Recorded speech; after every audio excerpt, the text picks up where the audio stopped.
Hola. Me llamo Citlali, y hasta hace 6 meses, yo era una de esas personas que creía que la vida era decente. No espectacular, no una película, pero sí decente. A mis 28 años, estaba a punto de formalizar mi vida con Tadeo, y esa palabra se queda corta. Tadeo no es solo el amor de mi vida, esa frase cursi de las películas. Él es mi cómplice, mi refugio, mi mejor amigo, y, durante los últimos 6 años, ha sido la única persona en este planeta que genuinamente parece feliz cuando algo bueno me pasa. Es la única persona que me ve. De verdad. Sin filtros, sin comparaciones.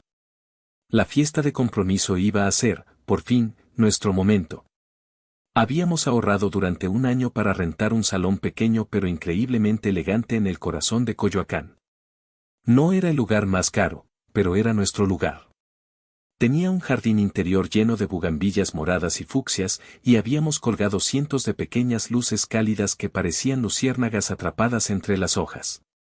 El aire, lo había imaginado 1000 veces, debía oler a rosas blancas, a dama de noche, y a esa serenidad que solo da la promesa de un futuro feliz. Tadeo y yo pasamos semanas, literalmente semanas, discutiendo detalles que a nadie más le importarían. ¿La música? Ya suave al principio, cambiando a algo más bailable después de la cena. ¿El menú? Pequeños bocadillos mexicanos gourmet que representaran nuestros gustos. Queríamos que esa noche fuera un reflejo de nosotros, de nuestra historia. Y, siendo honesta, quería que fuera perfecta por Tadeo y su familia. Sus padres, don Javier y doña Luisa, son el tipo de personas que te hacen creer que la bondad existe. Son cultos, amables, divertidos, y desde el día 1 me trataron, no como a una nuera, sino como a la hija que nunca tuvieron. Citlali, querida, qué gusto verte, me decía doña Luisa, con un abrazo que se sentía real, un abrazo que no venía con condiciones. Su calidez, su aceptación incondicional, solo servía para poner un reflector gigante sobre la oscuridad y el frío que siempre habían definido mi propia casa. Porque en mi familia, la familia de la que yo venía, yo no era la hija. Yo era la segunda. Era la sombra. Era la responsable, la aburrida, la que tenía que entender. Era la que debía ceder, la que nunca, jamás, era suficiente. Todo eso, mientras mi hermano mayor, Fabricio, era el sol. El hijo dorado. El centro del universo alrededor del cual giraban mis padres, Antonio y Marta. Fabricio, con 30 años, tenía la madurez emocional de un niño de 15. Y mis padres aplaudían cada uno de sus berrinches como si fueran logros. Todo lo que él hacía, por mediocre que fuera, era celebrado. Fabricio decidió que va a tomar un curso de mixología, anunciaba mi madre en la cena, como si hubiera ganado un Nobel. ¡Qué creativo, mijo! Mientras tanto, todo lo que yo lograba, era, simple y sencillamente, mi obligación. Recuerdo perfectamente cuando me gradué de la maestría con mención honorífica. Mi padre, Antonio, me dio una palmada en la espalda y dijo, bien. No hiciste más que tu obligación. A ver si con eso consigues un buen trabajo y dejas de hacernos gastar. Yo pagué el 80% de esa maestría con mi trabajo y una beca. Pero si Fabricio, 2 semanas después, lograba pasar una materia que debía desde hacía 3 semestres, mi padre organizaba una carne asada. Ese es mi muchacho. Sabía que podías, gritaba, orgulloso. Esa era la dinámica. Yo era la proveedora de estabilidad, la que traía buenas notas, la que no daba problemas, la que pagaba sus cuentas. Él era el proveedor de dramas, de deudas, de gestos vacíos y promesas rotas. Y mis padres se bebían cada una de sus mentiras como si fuera el agua más dulce. Mientras Tadeo y yo marcábamos el último nombre en la lista de invitados, ese nudo familiar se instaló en mi estómago. Un mal presentimiento, agrio y frío, que no me podía sacudir. ¿Estás bien?, me preguntó Tadeo, notando mi silencio. Le sonreí, o al menos lo intenté. Él me devolvió la sonrisa y me besó la frente, un gesto tan suyo. Todo saldrá increíble, amor. Te lo prometo. Yo asentí, queriendo creerle con toda mi alma. Lo sé.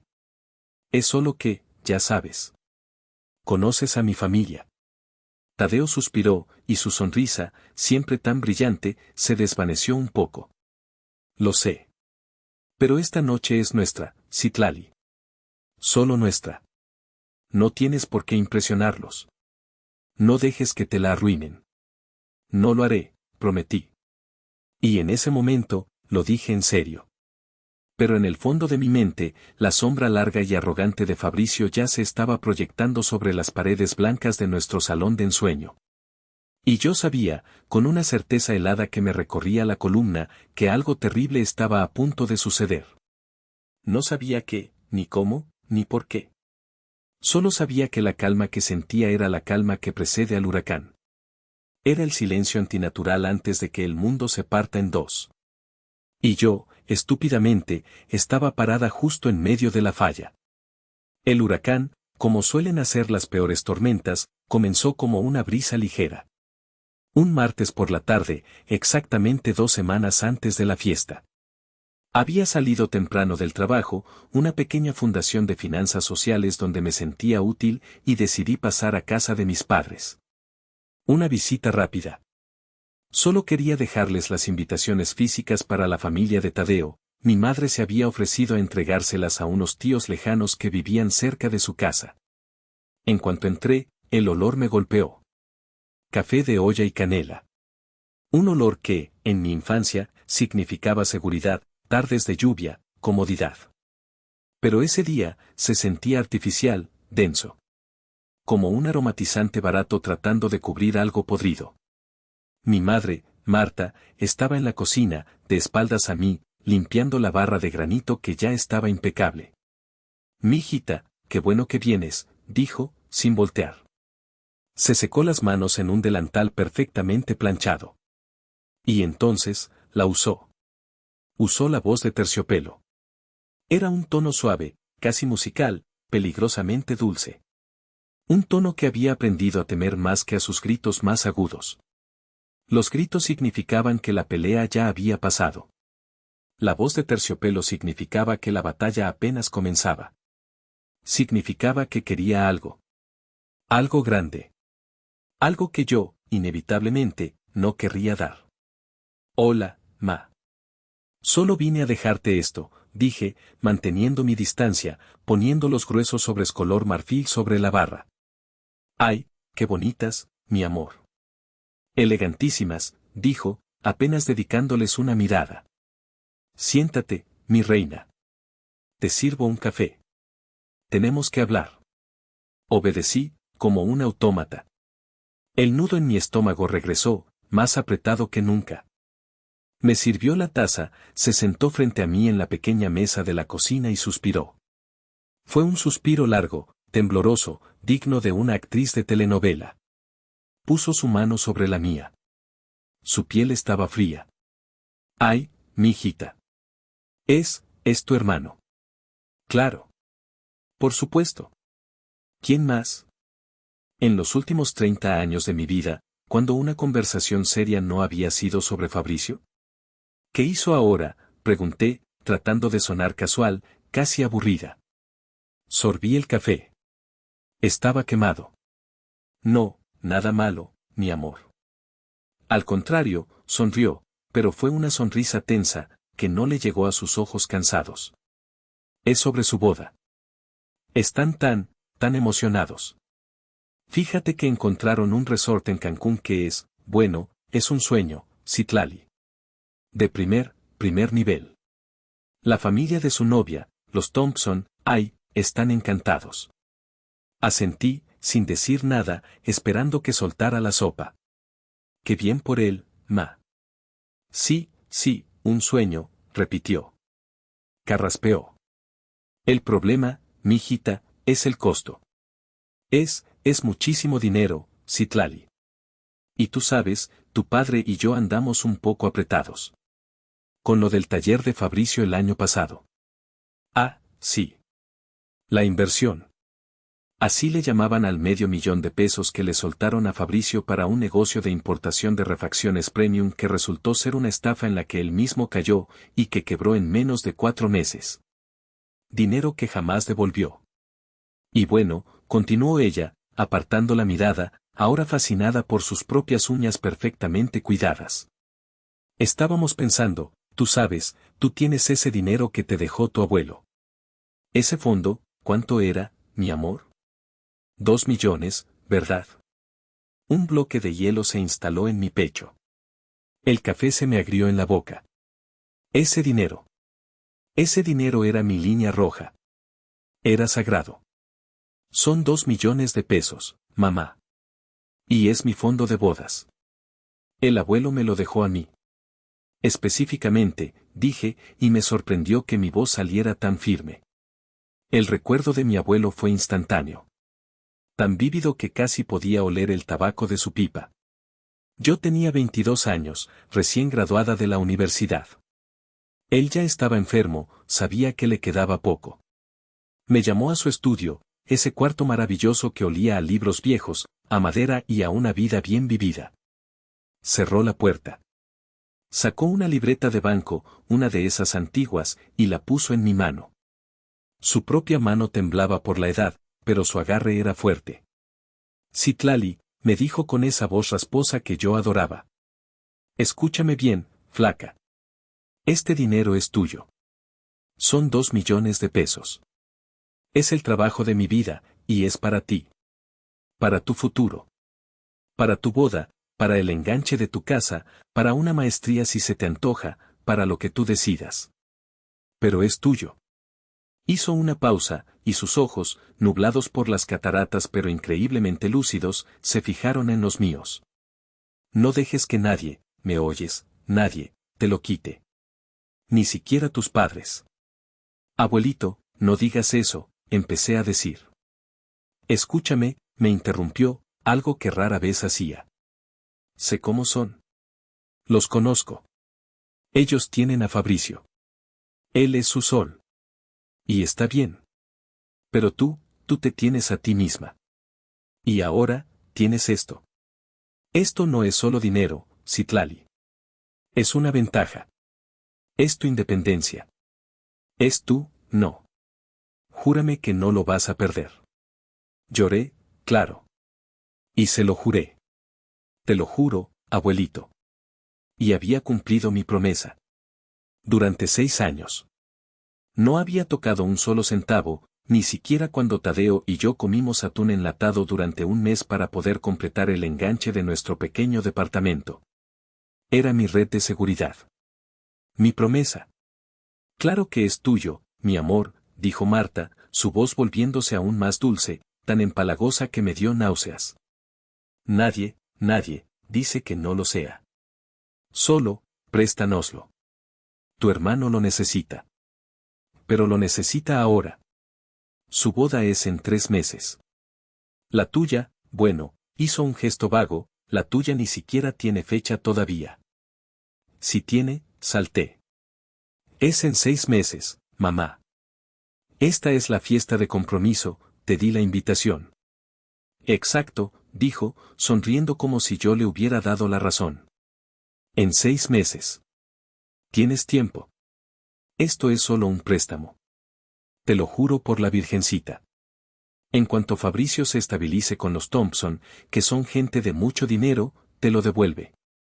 Capaz si te devuelve hasta más. Lo necesitamos, Citlali.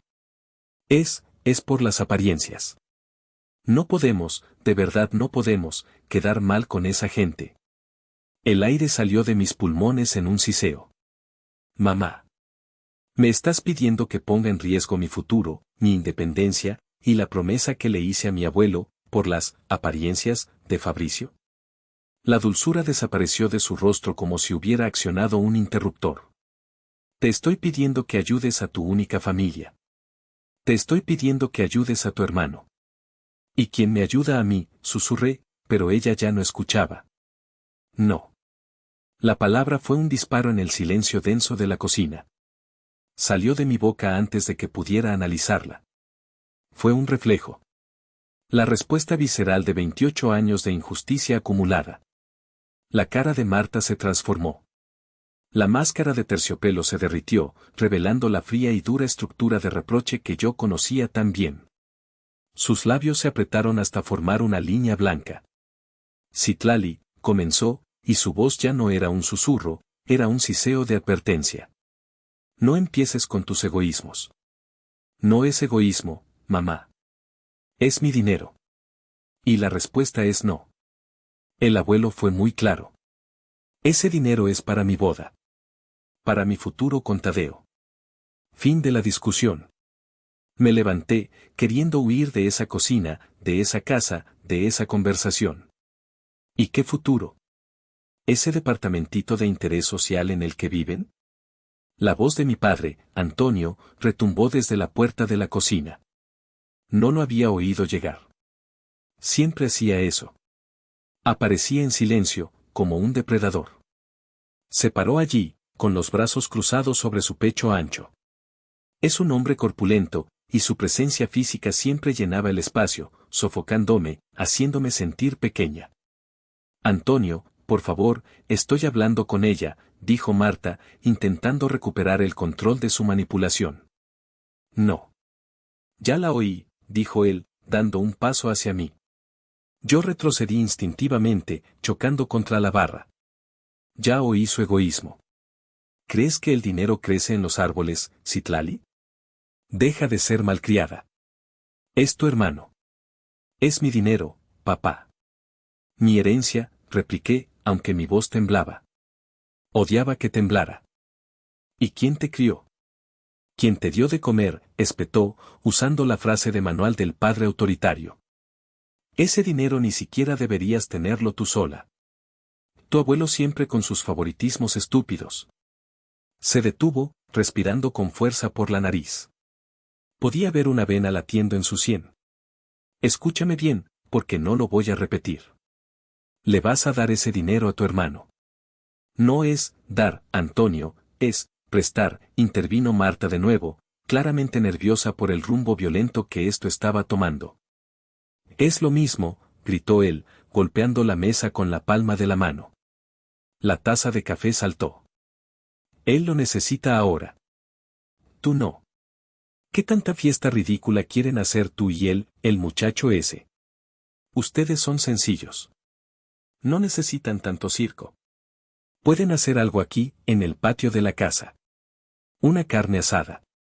Unas cervezas. Y ya. No necesitan 2 millones de pesos para presumir. No es presumir, dije, y sentí las lágrimas de rabia y frustración quemándome los ojos. Me negué a dejarla salir. Es lo que yo quiero. Es lo que nosotros queremos. Es nuestra celebración. ¿Por qué la boda de Fabricio en Cancún, que ni siquiera puede pagar, es más importante que la mía? Marta vio que estaba perdiendo la batalla de la intimidación, así que cambió de táctica. Se acercó a mí y puso una mano en mi hombro. Su tacto se sintió frío, como la garra de un ave. «Ay, mijita», dijo, su voz ahora goteando una falsa lástima que me revolvió el estómago. «De verdad no entiendes, ¿verdad? Es que es diferente». «¿Diferente cómo?», pregunté, aunque ya sabía la respuesta. Pues, él es el hombre, Citlali. Es el único hijo varón. Es el que lleva el apellido. Y se está casando con los Thompson. ¿Tú sabes las puertas que esa alianza nos puede abrir a todos? A tu padre, al negocio, incluso a ti. Si te portas bien, capaz que Tadeo consigue un mejor trabajo gracias a ellos. Ahí estaba. La frase. La justificación de toda una vida de mierda. Él es el hombre.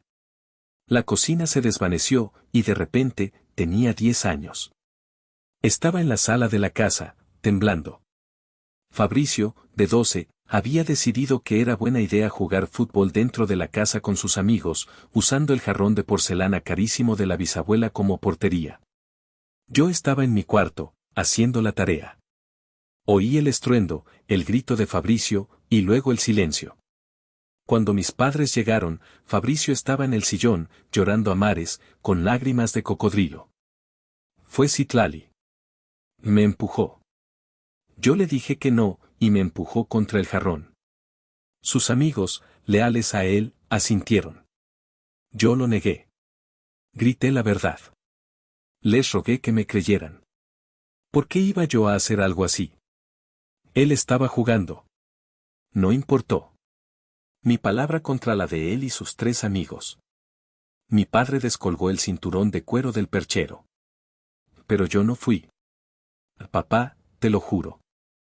Fue él, grité, mientras el primer golpe del cinturón caía sobre la parte trasera de mis piernas. El dolor fue agudo, ardiente. Cállate, gritó mi padre. Y no le grites a tu hermano. Antonio, ya, gritó Marta, pero no para defenderme. Vas a matar a la niña. Además, los vecinos van a oír. Esa noche, yo lloraba en silencio en mi cama, con las piernas ardiendo, sintiendo el odio más puro que una niña de 10 años puede sentir. Marta entró. No vino a ponerme pomada. No vino a consolarme. Se sentó en el borde de mi cama y arregló mi cobija. Ni modo, mijita, me susurró, como si me contara un secreto. Ya no llores. Tienes que entender. Es que él es hombre. Los hombres son así, se descontrolan, son brutos. Tú eres la mujer. Tienes que ser más calmada, más inteligente. Tienes que cuidarlo y ceder. Ahora, 18 años después, la misma lógica retorcida, venenosa, seguía vigente. Yo era la mujer, tenía que sacrificarme. Él era el hombre, merecía el mundo. Me enderecé. El recuerdo me dio una fuerza que no sabía que tenía. Me limpié una lágrima solitaria que se me había escapado. Miré a mi padre a los ojos. No. ¿Qué dijiste? Gruñó. Que no voy a darles mi dinero, dije, mi voz tan fría como el hielo. Ni prestado, ni regalado. Es mío. Y si Fabricio quiere una boda en Cancún para impresionar a gente que ni le importa, que trabaje y se la pague. Como yo estoy trabajando para pagarme la mía. Salí de la cocina, empujando la silla. Citlali, gritó mi padre, su voz rompiéndose de rabia. Regresa aquí. No me des la espalda. No hemos terminado. Yo sí, dije sin voltear, abrí la puerta principal y la cerré detrás de mí. El sonido del portazo fue la primera nota de mi nueva vida. Las siguientes 2 semanas fueron una lección magistral de crueldad psicológica. Un infierno silencioso y sofocante, diseñado para quebrarme. Mi padre, Antonio, desató su arma favorita, la ley del hielo en su forma más pura y brutal. Si yo estaba en una habitación, él se salía. Dejó de llamarme por mi nombre. La cena del domingo, la única tradición familiar que aún intentábamos mantener, más por costumbre que por gusto, se convirtió en un teatro del absurdo. Marta, decía, mirándola fijamente a ella, aunque yo estuviera sentada justo a su lado. ¿Puedes decirle a tu hija que me pase la sal? Marta, decía, masticando con la boca abierta, algo que sabía que yo odiaba. Pregúntale a Citlali si piensa seguir viniendo a gorronear comida ahora que es tan rica. Era humillante. Era infantil. Y, tenía que admitirlo, era brutalmente efectivo. Cada bocado se me atoraba en la garganta. Marta, por otro lado, desató una campaña de guerra psicológica de amplio espectro. Era una generala nata. Su estrategia, la culpa. Primero, fueron las llamadas llorosas. Me llamaba al trabajo, a horas en las que sabía que estaría ocupada. Citlali, no puedo dormir, sollozaba al teléfono. Tu padre, está tan decepcionado. Está tan triste. Su presión está por los cielos, mi hijita. Anoche le dolió el brazo. Todo es por tu culpa. Si algo le pasa, no sé qué haría. Mamá, deja de hacer esto. Papá está bien, solo está enojado, le respondía yo, tratando de mantenerme firme. Tú no lo ves. No ves cómo sufre por tu egoísmo, chillaba, y colgaba. Luego, pasó a la fase 2, la manipulación familiar. Envenenó el pozo. Llamó a todas mis tías, a mis primas, a cualquiera que quisiera escuchar, contándoles una versión completamente distorsionada de la historia. No, tía Pepa, es que no sabes, la oí decir un día que contesté el teléfono de la casa por error. Pobre Fabricio. Está tan estresado con lo de la boda, quiere darnos tanto orgullo, y su hermana, que tiene ahí ese dineral que el abuelo le dejó, ahí guardado, pudriéndose en el banco, no lo quiere ayudar. Ni siquiera prestar. ¿Qué corazón tan duro tiene? Yo no la eduqué así, te lo juro. De repente, mi teléfono personal se convirtió en una zona de guerra. Mensajes pasivo-agresivos de números que ni siquiera tenía guardados. Oye, hija, soy tu tía Chole. Supe lo de tu hermanito. Qué gacha, No se te olvide que la familia es primero. El dinero va y viene. Prima, qué mala onda. Acuérdate de que, hoy por ti, mañana por mí. No seas así con mi primo Fabricio. Él te quiere mucho. Citlali, soy Concha, la amiga de tu mamá. Mija, recapacita. Vas a matar a tus padres de un disgusto. Ese dinero ni te pertenece, es de la familia. Incluso Fabricio, el hijo dorado en persona, se dignó a llamarme. Y, por supuesto, no fue para pedir. Fue para exigir. Oye, Citlali, dijo, su voz arrogante como siempre, con música de fondo, seguro estaba en un bar. Ya, bájale a tu drama. ¿Me vas a prestar la lana o no? Mamá dice que te estás portando como una. ¿Como una qué, Fabricio? Lo interrumpí, mi voz helada. Hubo una pausa. Como una perra egoísta. Ya, Citlali, no seas así. Es solo dinero. Te lo pago, luego. O vemos. No, Fabricio. Adiós. Oye, no me cuelgues, estúpi. Colgué. Esa noche, apagué el teléfono. Bloqueé a Fabricio. Bloqueé a mis tías. Bloqueé al mundo. La única luz en toda esa podrida oscuridad era Tadeo. Cuando llegué a su departamento esa noche, después de la llamada de Fabricio, yo era un manojo de nervios y rabia. Le conté todo. La llamada, los mensajes, la presión. Me derrumbé. Son unos monstruos, le dije, llorando por primera vez en días, de pura frustración y agotamiento. Me están volviendo loca. Tadeo no solo me abrazó. Me escuchó. Y luego, su reacción fue de una furia tranquila que me dio más fuerza que cualquier grito. No, dijo, tomándome por los hombros y haciendo que lo mirara. No te están volviendo loca. Están tratando de manipularte. Y no lo van a lograr. ¿Me oyes? Pero es que, es mi familia, sollocé. No, Citlali, dijo, su voz dura pero llena de amor. Una familia no te hace esto. Una familia no te chantajea. Una familia no te roba. Son, parientes. Nada más. Tu familia la estamos construyendo tú y yo. Aquí. Ahora. Me secó las lágrimas. Amor, esto es una locura. ¿Quieren quitarte tu herencia, la promesa a tu abuelo, para pagarle un capricho a Fabricio? ¿Y humillarte a ti en el proceso? No. Se acabó. Esa noche, me abrazó mientras yo lloraba hasta quedarme dormida. No estás sola en esto, me susurró al oído. No les debes tu futuro. No les debes tu paz mental. No les debes nada. Es tu dinero. Es nuestra vida.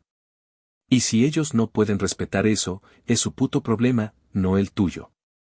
Sus palabras, tan directas, tan leales, fueron el ancla que necesitaba. Me aferré a ellas como si fueran un salvavidas en medio de un océano de mierda. Tienes razón, dije, mi voz ronca por el llanto, pero firme. No voy a ceder. No voy a dejar que ganen. La fiesta de compromiso sigue en pie. Y vamos a celebrar. Y que se atrevan a aparecer. Que se atrevan. Esa es mi novia, sonrió él. Decidí seguir adelante. Elegirme a mí misma. Por primera vez en mi vida, puse un límite firme, de acero. Pero subestimé su crueldad.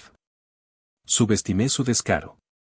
Subestimé hasta donde estaba dispuesto a llegar mi padre para proteger el ego de su hijo dorado y castigar mi desafío. No tenía ni la más remota idea de que mi peor pesadilla estaba a punto de hacerse realidad, frente a 50 personas, incluyendo los padres de Tadeo. La noche de la fiesta llegó. Y, por un momento, por unas horas mágicas, todo fue perfecto. El salón estaba precioso. Las luces cálidas brillaban como estrellas atrapadas, las bugambillas del jardín parecían flores de seda bajo la luna, y la música suave creaba una atmósfera de ensueño. Olvidé las últimas 2 semanas. Olvidé el chantaje, las llamadas, el hielo. Me miré al espejo del tocador por última vez. Tadeo me había ayudado a elegir el vestido. Era sencillo, de un blanco perla, de corte limpio, sin adornos exagerados. Mi cabello estaba recogido en un moño bajo, y mi maquillaje era sutil. No me veía como una princesa de cuento, me veía como yo. Pero como la versión más feliz de mí. Me sentía, genuinamente feliz. Tadeo entró en la pequeña habitación nupcial. Se veía espectacular en su traje azul marino, hecho a la medida. Su sonrisa era tan brillante que iluminó el cuarto.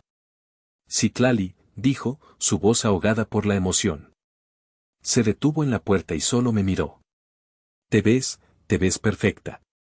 Eres la mujer más hermosa de este mundo. Y tú no te quedas atrás, guapo, sonreí, caminando hacia él para acomodar su corbata, aunque ya estaba perfecta. Mis manos temblaban un poco. ¿Estás lista?, preguntó, tomando mis manos entre las suyas. Más que lista, respondí, apretando sus manos. Hagamos esto. Salimos al salón de la mano. Y fue, mágico. Nuestros amigos, nuestros compañeros de trabajo, y la familia de Tadeo nos recibieron con una ola de aplausos, chiflidos y abrazos. El amor en esa sala era palpable, era real. Los padres de Tadeo, don Javier y doña Luisa, fueron los primeros en abrazarnos. Doña Luisa me abrazó tan fuerte que casi me saca el aire, y me dio un beso en la mejilla. Bienvenida a la familia, oficialmente, querida, me dijo al oído. No sabes la felicidad que nos da que Tadeo te haya encontrado. El feliz soy yo, mamá, dijo Tadeo, riendo. Don Javier me dio un abrazo más formal, pero igual de cálido. Citlali, estamos muy orgullosos de los dos. Han construido algo hermoso. Las lágrimas se me subieron a los ojos. Este era el tipo de amor familiar que yo siempre había anhelado. Un amor sin condiciones, sin deudas, sin competencia.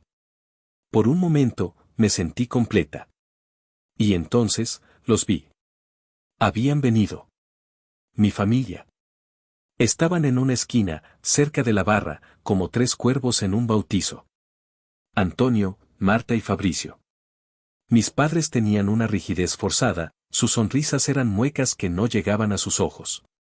Saludaban a la gente que se acercaba, pero se sentía falso, actuado. Como si estuvieran en un funeral, no en una celebración. Y Fabricio, él era otra historia. Llegó tarde. Por supuesto. Interrumpió el brindis inicial de nuestro mejor amigo, abriendo las puertas del salón ruidosamente. Venía entontado, como decíamos en mi casa, oliendo a whisky caro y con esa arrogancia que lo hacía caminar como si fuera el dueño del lugar. Lanzó su saco de diseñador sobre una silla de invitados, no en el guardarropa, y le exigió al mesero un trago doble. Antes de saludar a nadie. Vi a mi padre, Antonio, verlo. Y el coraje me subió por la garganta. Porque en lugar de reprenderlo, en lugar de sentir vergüenza por su comportamiento, le dio un breve asentimiento. Como un general confirmando una estrategia con su soldado. Como si dijera, bien hecho. Ya estás aquí. Que empiece el show. Luego, sus ojos oscuros se posaron en mí. Yo estaba al otro lado del salón, en ese momento riendo de un chiste con doña Luisa. La mirada de mi padre era tan fría, tan calculadora, tan llena de ira contenida, que la risa murió en mi garganta. Fue un golpe físico. Tadeo lo notó de inmediato. Su brazo rodeó mi cintura. ¿Qué pasa, amor? Nada, mentí, tratando de recuperar la sonrisa. Solo, están aquí. Los 3. Ok, dijo Tadeo, su tono volviéndose protector. Ignóralos. No existen. Esta es nuestra noche, ¿recuerdas? Solo tú y yo. Intenté hacerlo. De verdad que sí. Bailamos nuestro primer baile. Partimos un pequeño pastel simbólico. Hablamos con todos nuestros amigos. Pero la tensión era palpable. Podía sentir la mirada de mi padre perforándome la espalda. Como un láser. Era el ojo del huracán. La calma era sofocante, y yo sabía que la tormenta estaba a segundos de desatarse. Cada minuto que pasaba, el aire se sentía más pesado, más difícil de respirar. El momento, el punto exacto de la fractura, llegó justo después del discurso de don Javier, el padre de Tadeo. Fue un discurso hermoso. Habló de su hijo con un orgullo que me conmovió. Habló de Tadeo como un hombre de principios, leal y trabajador. Y luego, habló de mí. Dijo que desde que yo había llegado a la vida de Tadeo, lo veía más feliz, más centrado. Citlali, dijo, levantando su copa hacia mí, no solo eres la mujer que mi hijo ama, sino la hija que siempre quisimos tener. Bienvenida, querida. Esta es tu familia. Yo era un mar de lágrimas. Lágrimas de felicidad. Tadeo me abrazaba, también conmovido, y me besó la cabeza. El salón estaba en silencio, todos sonriendo, contagiados por la emoción. Fue en ese preciso instante de máxima vulnerabilidad, de máxima felicidad, que Antonio decidió atacar. Lo vi acercarse por el rabillo del ojo. Se movía con esa calma aterradora, esa calma deliberada que siempre precedía a sus peores explosiones. Como un tiburón nadando lentamente hacia su presa. Tadeo también lo vio y su cuerpo se tensó al instante. Citlali, dijo mi padre. Su voz no era alta, pero fue tan filosa que cortó el murmullo de la sala como un cuchillo caliente en mantequilla. Me di la vuelta, limpiándome las lágrimas de felicidad. ¿Papá? ¿Pasa algo? ¿No quieres? Tenemos que hablar. Ahora, dijo. Sus ojos estaban fijos en mí, ignorando por completo a Tadeo, a don Javier y a doña Luisa, que estaban a nuestro lado.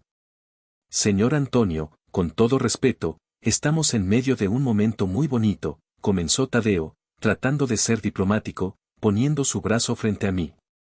Tú no te metas, muchacho, espetó mi padre, con un desprecio que me heló la sangre. Luego, su mano se disparó y me agarró del brazo. Sus dedos se cerraron como una garra. Estás avergonzando a esta familia, Citlali. ¿Crees que puedes hacernos esto? ¿Crees que puedes humillarnos y salirte con la tuya? Suéltame, papá. Y me estás lastimando, dije, tratando de zafarme. El dolor era agudo, sus uñas se clavaban en mi piel. Señor, que la suelte, dijo Tadeo, ahora su voz era firme, ya no diplomática. Puso su mano sobre la de mi padre para quitársela. Fue un error catastrófico.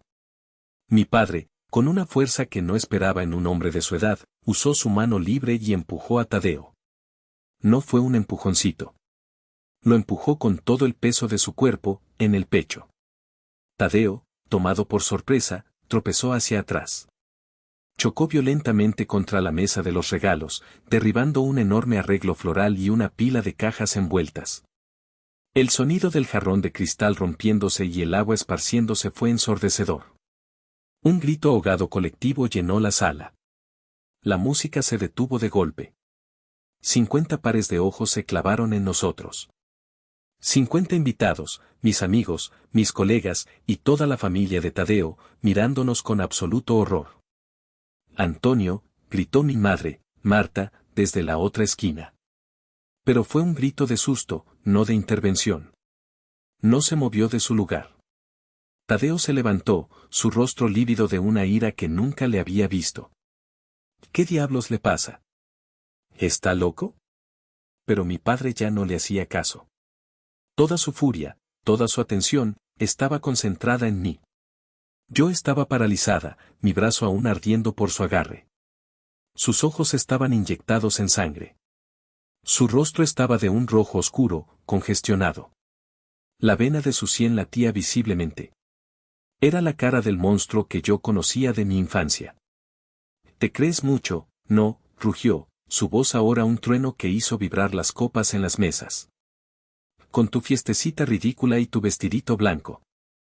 Como si fueras una santa. Después de negarle a tu hermano lo que es suyo por derecho. No es suyo. Es mío, grité, las lágrimas de felicidad ahora convertidas en lágrimas de terror y rabia. Tú no tienes nada, me escupió, las gotas de saliva volando. No eres nada. Y no mereces nada de esto. Dale los 2 millones de pesos a tu hermano o te juro por Dios que este compromiso se acaba ahora mismo. El salón estaba en un silencio sepulcral.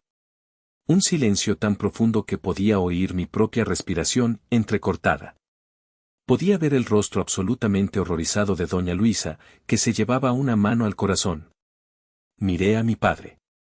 A este hombre que se suponía debía llevarme al altar. A este hombre que se suponía debía protegerme. Y todo el miedo que le había tenido durante 28 años se evaporó. Se fue. Como humo. Y en su lugar, quedó un frío desprecio. Una calma helada. Levanté la barbilla. Lo miré directamente a los ojos. Mi voz salió sorprendentemente clara. Sin un solo temblor. No. No. La palabra quedó suspendida en el aire. Pequeña, simple, pero inquebrantable. La cara de Antonio pasó del rojo al púrpura. Podía ver el músculo de su mandíbula saltar. La negación. El desafío. Y peor aún, el desafío público. Frente a la familia de Tadeo. Frente a los Thompson de mi hermano. Era más de lo que su ego inflado podía soportar. Por una fracción de segundo, vi su mano levantarse, abierta. E instintivamente, me encogí. Esperé la bofetada. La conocía bien. Pero no me golpeó. Hizo algo peor. Algo más calculado. Más humillante. En su otra mano, sostenía la copa de vino tinto que había estado bebiendo toda la noche. Una copa grande, medio llena de un líquido oscuro, casi negro. Con un gruñido gutural, un sonido animal de pura rabia contenida, me la arrojó. No fue un accidente. No la derramó mientras gesticulaba. Fue un acto deliberado. Un lanzamiento. Lanzó el contenido con toda su fuerza, directamente a mi cara y a mi pecho. El tiempo se detuvo. El shock fue absoluto. Primero, fue el frío helado del líquido. Sentí el golpe del vino en mi mejilla, mi cuello. Sentí cómo me salpicaba los ojos, haciéndome parpadear. Luego, el olor. Un olor agrio, metálico, a uvas fermentadas, inundando mis sentidos, metiéndose en mi nariz, en mi boca. El líquido escurrió por mi cabello, arruinando el peinado. Arrastró mi maquillaje en ríos oscuros. Y luego bajó, por mi cuello, por mi clavícula, y se estrelló contra el blanco perla de mi vestido. Hubo un jadeo colectivo. Un "oh, Dios mío", que vino de doña Luisa. Un "no", ahogado que vino de Tadeo. Me quedé paralizada. Congelada. No podía moverme. No podía respirar. Solo podía mirar hacia abajo. Mi vestido. Mi hermoso vestido. El vestido que Tadeo y yo habíamos elegido con tanta ilusión. Ahora era un desastre. Una mancha obscena, grotesca, de un rojo oscuro y profundo, se extendía desde mi pecho hasta mi cintura. Goteaba. Goteaba sobre la alfombra clara del salón. Parecía sangre. Parecía que me acababa de apuñalar en el corazón. El silencio que siguió fue peor que cualquier grito. Fue un silencio pesado, denso, lleno de horror, de vergüenza, de morbo. 50 personas, congeladas, mirándome fijamente. Mirando la mancha. Levanté la vista, goteando vino tinto. Y fue entonces cuando la verdadera humillación me golpeó. No era el vestido. No era el vino en mi cara. Era la mirada de los padres de Tadeo.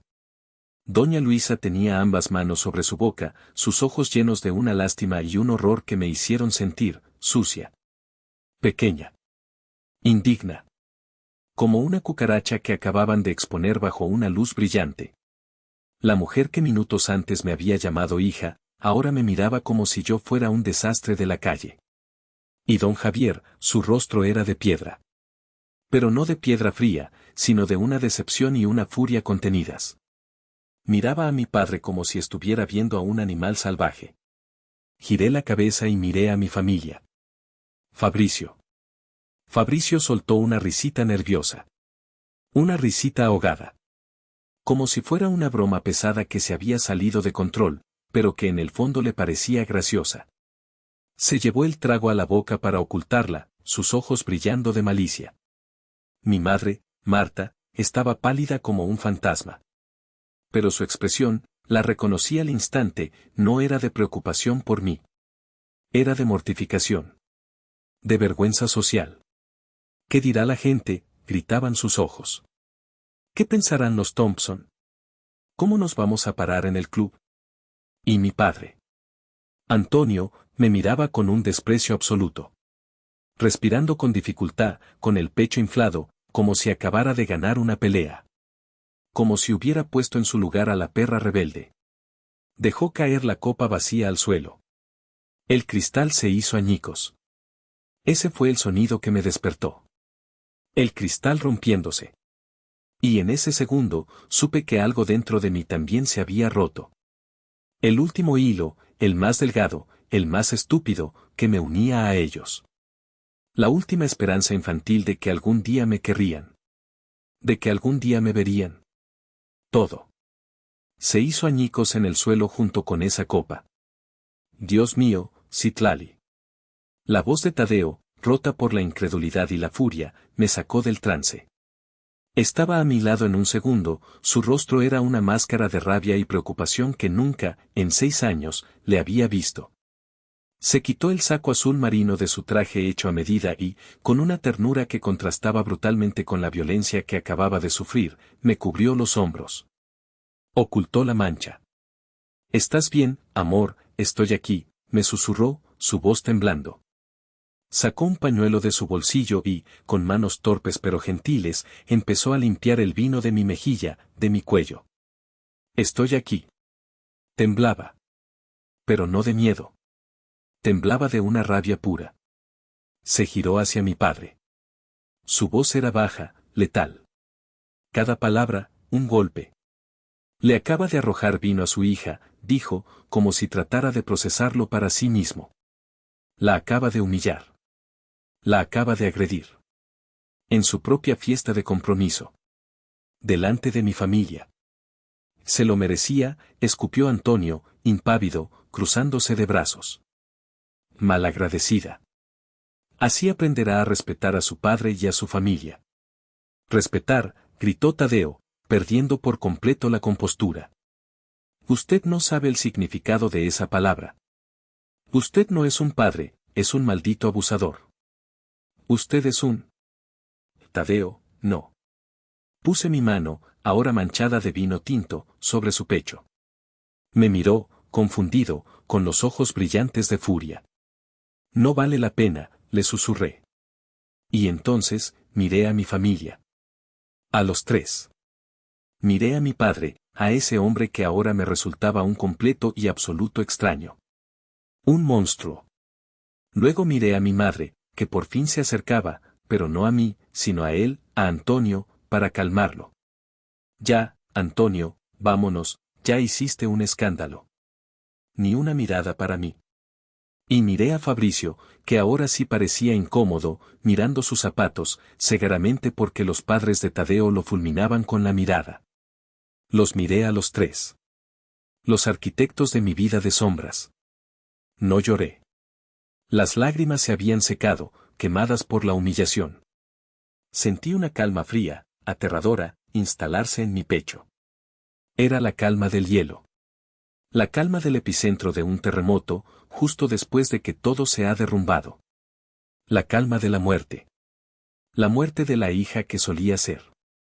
La muerte de la estúpida que seguía buscando su aprobación. Me quité el saco de Tadeo de los hombros. El saco olía a él, a su loción, a seguridad. Se lo devolví. «Póntelo, por favor», dije, mi voz sonando extraña, metálica, desconocida hasta para mí. Citlali, ¿qué haces? Estás temblando, dijo, su voz llena de pánico, tratando de cubrirme de nuevo. No, dije. Me paré derecha. Expuesta en mi vestido arruinado. La mancha roja como una letra escarlata. Levanté la barbilla. Miré directamente a los ojos de mi padre, sosteniendo su mirada de odio con la mía, ahora vacía. Vámonos, Tadeo, dije, mi voz ahora clara y fuerte, resonando en el silencio mortal del salón. Tomé su mano. ¿Qué? ¿A dónde? ¿Dejarte sola?, preguntó él, confundido. No. Vámonos tú y yo. Lejos de aquí. Ahora. Comencé a caminar. Directamente hacia la salida.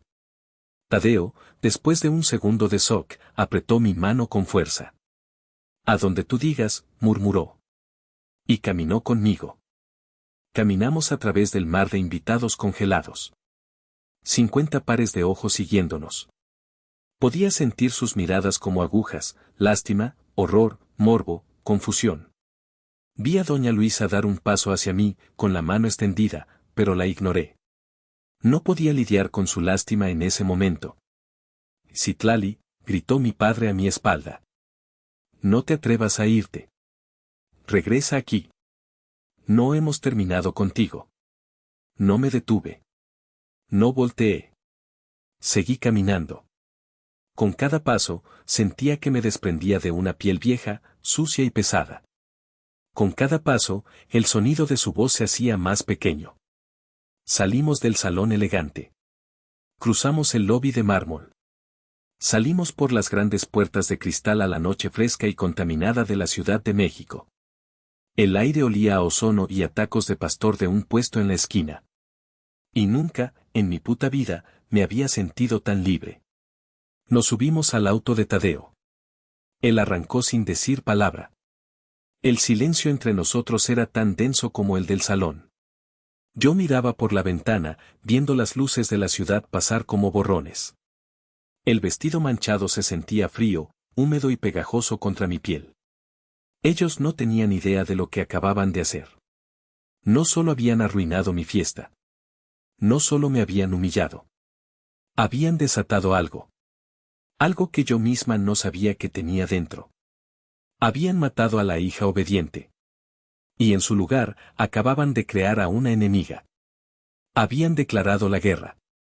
Y yo, por primera vez en mi vida, estaba lista para pelear. Y sabía, con una certeza absoluta, que iba a ganar. Llamada a la acción intermedia. Si esta historia te está impactando tanto como a mí me impactó vivirla, por favor, tómate un segundo para darle me gusta a este video. Si eres nuevo aquí, considera suscribirte a nuestro canal. Y déjanos un comentario diciéndonos desde qué ciudad o país nos estás escuchando. Cada comentario, cada like, ayuda a que esta historia llegue a más personas que necesitan oírla. Muchas gracias por tu apoyo. Sigamos con la historia. Llegamos al departamento de Tadeo. Eran casi las 2 de la mañana. Ninguno de los dos habló mucho en el trayecto. Yo estaba en shock, y él estaba concentrado, manejando con una furia controlada que apretaba sus nudillos contra el volante. En cuanto entramos, él cerró la puerta y yo me recargué contra ella. Me ayudó a quitarme el vestido. El cierre se atoró, pegajoso por el vino seco. Tadeo tuvo que jalarlo con fuerza. El sonido de la tela rasgándose fue extrañamente satisfactorio. Dejé caer el vestido al suelo del baño. Se quedó allí, en un montón patético. Una mancha roja y púrpura sobre los azulejos blancos. Como un cadáver. Me metí a la ducha. Abrí el agua hirviendo y dejé que me quemara la piel. Necesitaba sentir algo que no fuera humillación. Froté mi piel hasta que estuvo roja, tratando de quitarme el olor a vino agrio, tratando de quitarme el toque de mi padre, la mirada de los invitados. Y entonces lloré. Lloré de verdad. No las lágrimas de frustración de las últimas semanas. Lloré con sollozos profundos, guturales, que salían de lo más profundo de mi ser. Lloré por la humillación. Lloré por la rabia. Lloré por los 28 años de tragarme el desprecio, de ser la segunda, de esperar una migaja de amor que nunca llegó. Lloré hasta que no me quedaron lágrimas, solo un vacío helado y tembloroso. Cuando salí, envuelta en una toalla, Tadeo me tenía preparado un té de manzanilla y unos analgésicos para el dolor de cabeza que ya empezaba a palpitar en mis sienes. Me senté en su sofá, envuelta en su bata de baño, que me quedaba enorme y olía a él. Mi teléfono estaba sobre la mesa de centro. Silencioso. Pasó la noche. El sol empezó a filtrarse por las persianas. Eran las 7 de la mañana. El teléfono seguía mudo. Ni una llamada.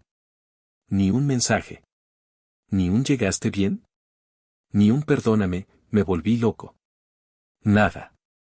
El silencio era la verdadera agresión. Era la confirmación final. El vino en la cara fue el ataque, pero el silencio de la mañana siguiente fue la declaración de que, para ellos, yo no existía. Yo era el problema. Yo merecía lo que me pasó. Mi desafío era un pecado peor que su violencia. Ni un puto, ¿estás bien?, susurró Tadeo, mirando mi teléfono con tanto odio que pensé que lo iba a romper con la mirada. Había estado despierto toda la noche, sentado en el sillón de enfrente, velando mi sueño. No lo esperaba, mentí, mi voz ronca. Yo sí, dijo él, y su voz era dura. Se levantó y empezó a hacer café, sus movimientos eran bruscos, controlados. Estaba furioso, pero su furia era proactiva. Escúchame, Citlali. No vas a volver a esa casa. Nunca. Pero mis cosas, Tadeo, mi ropa, mi computadora. Me importa una mierda tu ropa, dijo, sirviendo el café. Llamaré a mis primos. Iremos cuando no estén y sacaremos todo. No vas a volver a verle la cara a ese, señor. No sola. Tadeo, no tienes que. Sí, me interrumpió, su tono no dejaba lugar a discusión. Sí, tengo que. Se acabó. Se acabó el ser diplomático. Se acabó el tratar de entenderlos. Agredieron a mi futura esposa. Me empujaron en mi propia fiesta. Se acabó. No estás sola en esto. Y no voy a dejar que te traten así un segundo más. Me pasó la taza de café. Mis manos temblaban. Hoy mismo, continuó, en cuanto abra su oficina a las 9, llamaremos a mi abogada de familia. La licenciada Beatriz Mendoza. Abogada. La palabra sonaba tan seria. Tan, final. No quiero demandarlos, Tadeo. No quiero un pleito legal. Solo quiero, me detuve. ¿Qué quería? Paz. ¿Quieres justicia?, completó él. Y a veces la justicia necesita ayuda legal. No vamos a demandar. Vamos a protegernos. Vamos a ver qué opciones tienes. Para que estés segura. Legalmente. Económicamente. Para que nunca, jamás, vuelvan a tener poder sobre ti. Miré el vestido manchado, que seguía en el suelo del baño. Tadeo tenía razón. Esto ya no era un drama familiar. Era una agresión. Era un intento de robo. Y era la guerra. Está bien, dije, mi voz recuperando algo de fuerza. Llama a tu abogada. No se trata solo del vestido. Se trata de todo. Se trata de mi vida. Y es hora de recuperarla. Mientras Tadeo preparaba el desayuno, unos huevos revueltos que ninguno de los dos probó, yo me quedé mirando la pared. La palabra abogada había movido algo en mi cerebro. Un interruptor. Un recuerdo. Un cajón cerrado con llave en un lugar que casi había olvidado. Espera, le dije, levantándome de golpe. La bata de baño casi se me cae. ¿Qué pasa? ¿Te sientes mal? No. Hay algo. Algo que tengo que mostrarte. Que le tengo que mostrar a la abogada. Está en mi antiguo departamento. Aún conservaba el pequeño estudio de 30 metros cuadrados que rentaba en la colonia Narvarte antes de mudarme extraoficialmente con Tadeo. Lo usaba como bodega y oficina personal, un pequeño santuario lejos de mi familia y, a veces, del mundo. Vamos, dijo él, sin hacer preguntas.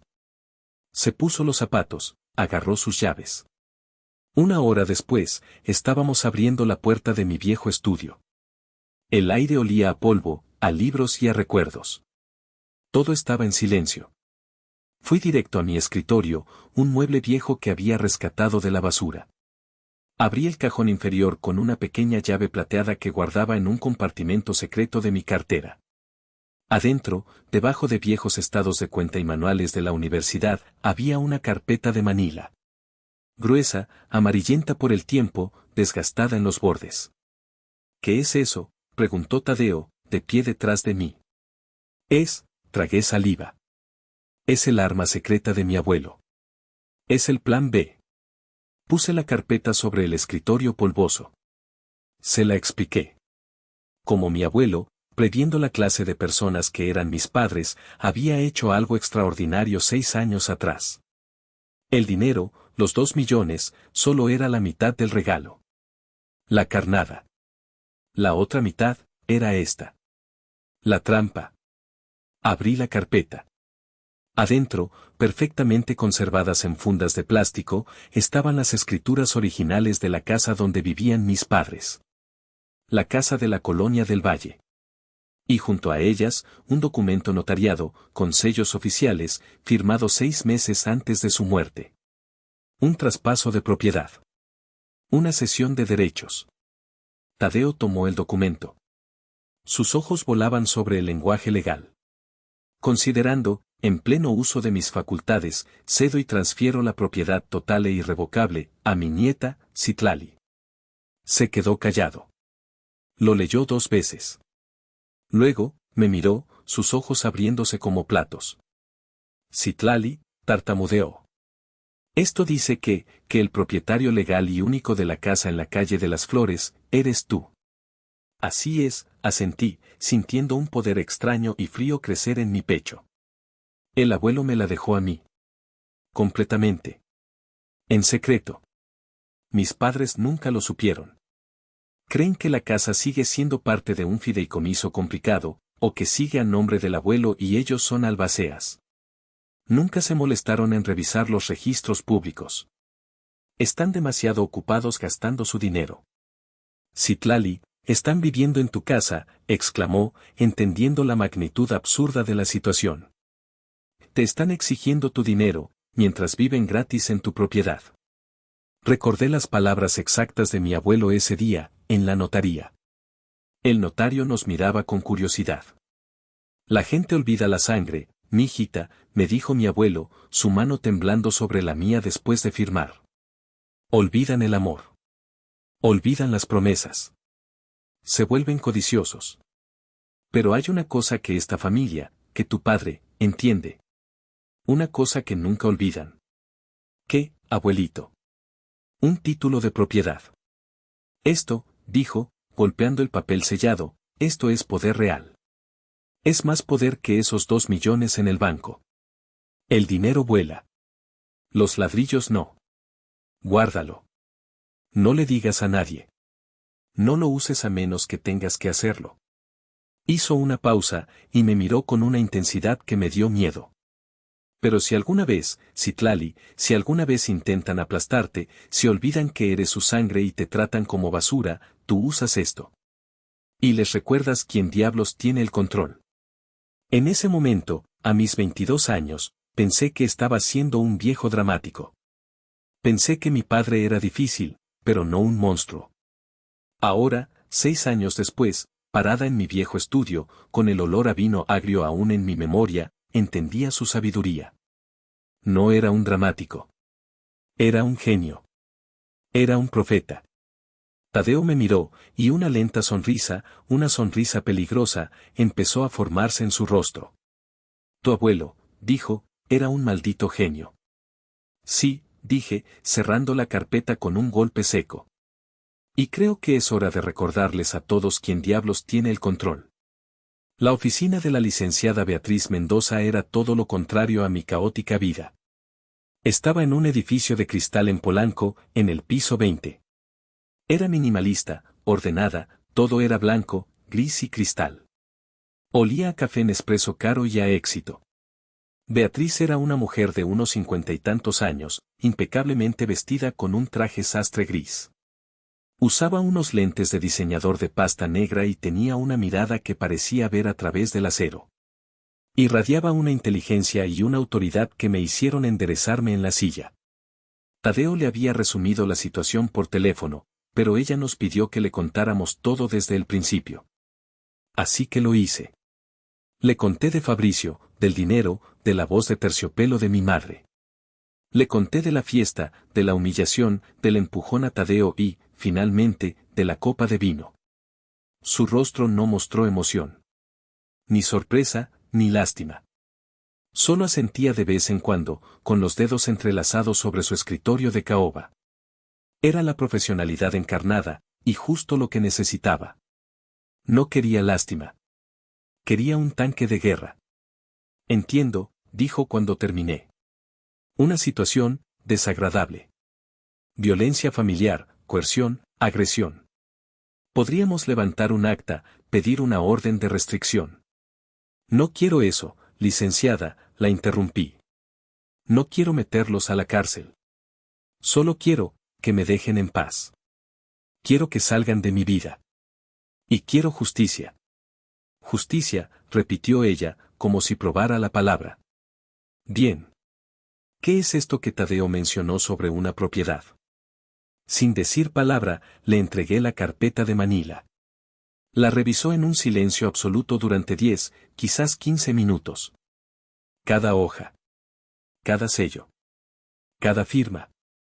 Sacó una lupa de un cajón para ver los sellos del notario. El único sonido en la oficina era el pasar de las hojas y el tic-tac de un reloj de pared muy elegante. Finalmente, se quitó los lentes y los puso sobre el escritorio. Me miró fijamente. Señorita Citlali, dijo, su voz era tan pulcra como su oficina. Este documento es 100% legal, válido, y está debidamente inscrito en el registro público de la propiedad. Usted es, sin lugar a dudas, la única y absoluta propietaria del inmueble ubicado en Las Flores 123, Colonia del Valle. Sentí que Tadeo apretaba mi mano bajo la mesa. Solté el aire que no sabía que estaba conteniendo. ¿Qué significa eso, en la práctica?, pregunté, mi voz apenas un susurro. Significa, dijo Beatriz, inclinándose hacia adelante, que usted puede hacer lo que se le pegue la gana. Puede desalojarlos mañana mismo por la fuerza pública. Puede empezar a cobrarles una renta retroactiva de 6 años, lo cual sería una suma considerable. O puede venderla. Venderla, repetí. La idea era tan enorme, tan definitiva. Sí. Venderla, dijo Beatriz. Y aquí es donde las cosas se ponen, yo no diría, divertidas, pero sí, interesantes. Y por primera vez, vi el atisbo de una sonrisa en sus labios. ¡Qué conveniente! Resulta que yo no solo soy abogada de familia. Mi fuerte es el derecho inmobiliario. Y represento a un cliente muy grande. Un consorcio de desarrolladores llamado Montes Ferrer. Montes Ferrer, dije, el nombre me sonaba. Los que están construyendo torres por toda la ciudad, asintió Tadeo. Exacto, dijo Beatriz. Y resulta que Montes Ferrer lleva un año, literalmente, intentando comprar cada propiedad de esa cuadra específica en la del Valle. Quieren construir un complejo de usos mixtos de lujo. Les ha costado una fortuna, pero ya tienen toda la cuadra. Excepto una propiedad. Las Flores 123, susurré. Las Flores 123, confirmó Beatriz. Es la última pieza del rompecabezas. El último bastión. Han estado tratando de contactar al propietario durante meses, enviando cartas, pero como mis padres no lo son, y la propiedad estaba legalmente dormida a su nombre, no podían hacer nada. La oferta que tienen sobre la mesa, bueno, río secamente, digamos que es obscenamente generosa. Pagarán el doble del valor de mercado. Sin negociar. Solo quieren la firma. Hizo una pausa, dejándome procesar. Si usted acepta, continuó, dadas las circunstancias y la urgencia que tienen, puedo hacer que cierren el trato en 10 días hábiles. Firma ante notario, y el dinero está en su cuenta. Doble del valor de mercado. 10 días. Miré a Tadeo. Él no dijo nada. Solo me miró, sus ojos diciendo, es tu decisión. Te apoyo al 100. El doble. Suficiente para comprar un departamento nuevo, lejos. Suficiente para empezar de cero, sin deudas, sin preocupaciones. Suficiente para nunca más tener que aguantar un me prestas. Pensé en mi padre arrojándome el vino. En mi madre mirando hacia otro lado. En Fabricio riéndose. En la niña de 10 años con las piernas marcadas por el cinturón. Licenciada, dije, mi voz firme, sin un solo temblor. Quiero venderla. Véndala lo más rápido posible. Beatriz sonrió. Excelente decisión. Me encanta la gente decidida. Ahora, su rostro se puso serio de nuevo. Sobre los ocupantes actuales, les tenemos que dar aviso. La ley nos obliga a darles 30 días naturales para desocupar el inmueble, citando la intención de venta. No podemos saltarnos eso. 30 días, repetí. Sí. A partir de mañana. Redactaré la notificación formal ahora mismo. Un actuario se las entregará personalmente mañana antes del mediodía. Perfecto, dije. Muy bien, dijo Beatriz, tomando su pluma. Empecemos a trabajar. Y bienvenida al mundo de la justicia inmobiliaria, señorita Citlali. La notificación formal, entregada por un actuario con traje y corbata, llegó a la Casa de las Flores 123 a las 11 de la mañana del día siguiente. No tuve que esperar mucho. A las 11:05, mi teléfono, silencioso durante casi 72 horas, explotó. Era mi madre. Dejé que sonara. 1, 2, 3, 4 timbres. Respiré hondo, como me había dicho Tadeo. Tú tienes el control. Contesté. Bueno. Citlali, fue un chillido. Un chillido tan agudo, tan lleno de pánico y furia, que tuve que alejar el teléfono de mi oído. ¿Qué demonios es esto? ¿Qué clase de broma estúpida y cruel es esta? Llegó un hombre con un papel que dice que tenemos que irnos de nuestra casa. En 30 días. No es ninguna broma, mamá, dije, y me sorprendió mi propia calma. Era como si estuviera hablando del clima. ¿De qué hablas? Tu padre está que echa chispas. Casi golpea al hombre ese. Dice que va a demandar a esa gente. Esto es un fraude. No es un fraude, mamá, la interrumpí, con la misma voz calmada. Es perfectamente legal. Te sugiero que leas el documento con calma, especialmente la parte donde dice quién es la propietaria. Hubo un silencio. Un silencio absoluto al otro lado de la línea. Podía oírla respirar, agitada, casi hiperventilando. Podía oír, a lo lejos, la voz de mi padre gritando maldiciones. El papel, dijo ella, su voz ahora un susurro tembloroso. Dice que la propietaria eres tú. Eso es mentira. Es un error. Esta casa es de tu padre. Es de tu abuelo. Era del abuelo, corregí, paciente. Hasta hace 6 años. Cuando me la dejó a mí. En vida. Firmamos ante notario. Tengo las escrituras. Tengo la inscripción en el registro público. La casa es mía, mamá. Legalmente. Indiscutiblemente. El silencio que siguió fue total. Pesado. Podía oír un reloj de pared haciendo tic-tac al fondo. Tic-tac, tic-tac. Mientes, susurró ella. Es una trampa. Una falsificación. No miento. Y no es falsificación. Pregúntale a tu abogado. Si es que tienes uno que no esté pagado por Fabricio. Tú no puedes, su voz se quebró. El pánico reemplazó a la furia. La manipulación estaba entrando en escena. Citlali, mi hijita, por favor. Por favor, mi amor. No puedes hacernos esto. ¿A dónde iremos? Esta es nuestra casa. Hemos vivido aquí 30 años. Aquí crecieron. Y yo viví ahí 28 años, respondí, mi voz helada.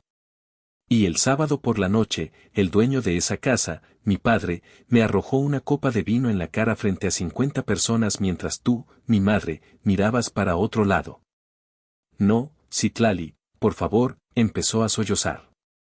Era el llanto falso, el llanto de cocodrilo que usaba cuando quería algo. El mismo que usó para pedirme el dinero. Tu padre no estaba pensando. Estaba enojado por lo de Fabricio. Tú sabes cómo es él. Tú lo provocaste. ¿Yo lo provoqué? Por decir, no, a un robo. Por favor, mi amor, no nos hagas esto. Tu padre se va a enfermar. Su presión. Le va a dar un infarto. Nos vas a matar. ¿Y quieres ser la responsable de la muerte de tu padre? Ahí estaba. La carta de la culpa. La carta final. No, mamá. Ustedes mataron algo en mí el sábado por la noche. Ustedes mataron a su hija. Pero somos tu familia.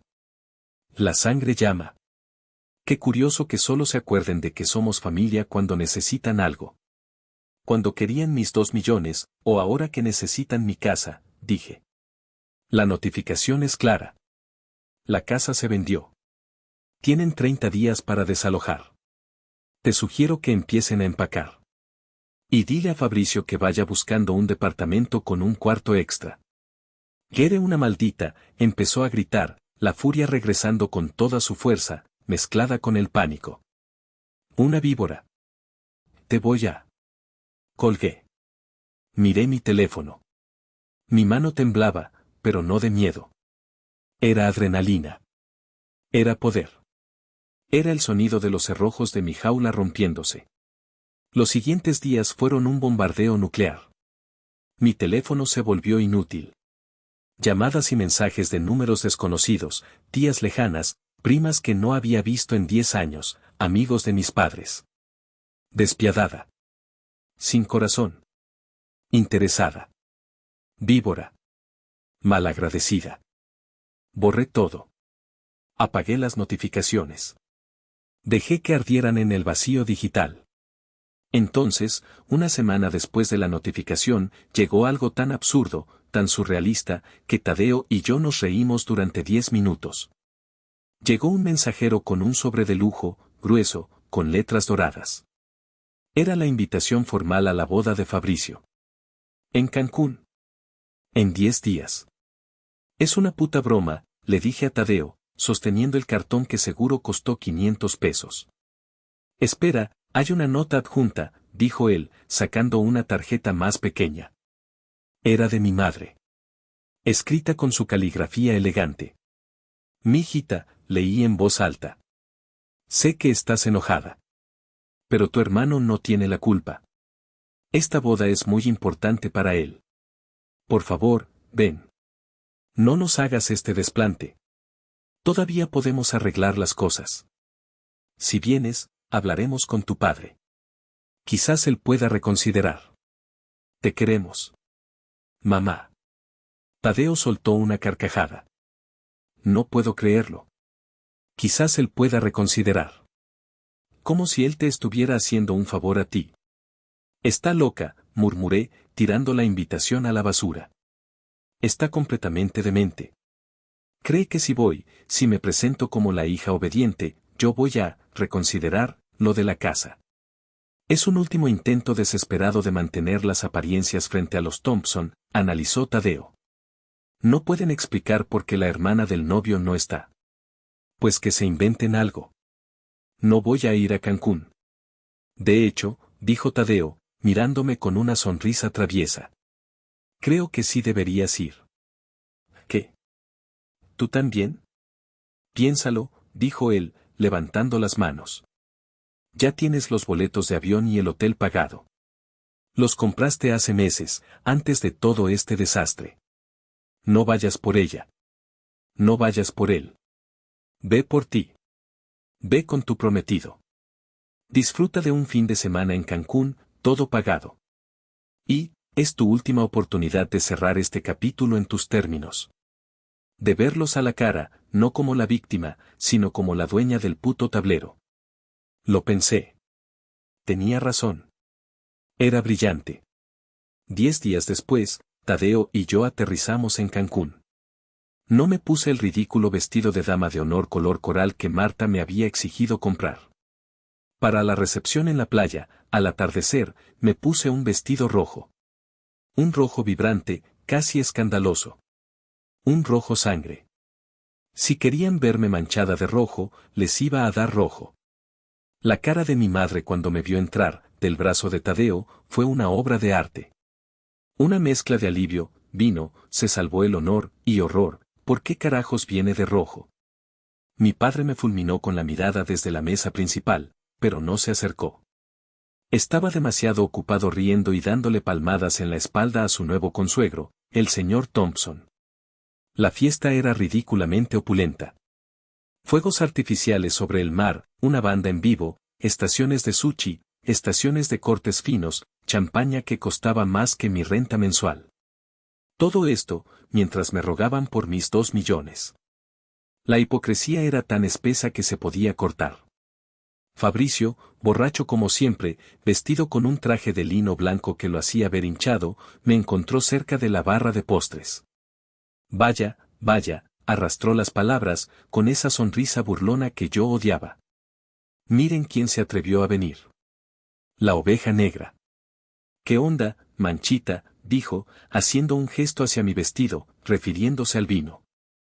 Sentí la sangre hervir, pero Tadeo apretó mi mano. Felicidades, Fabricio, dije, mi voz dulce como el veneno. Todo está espectacular.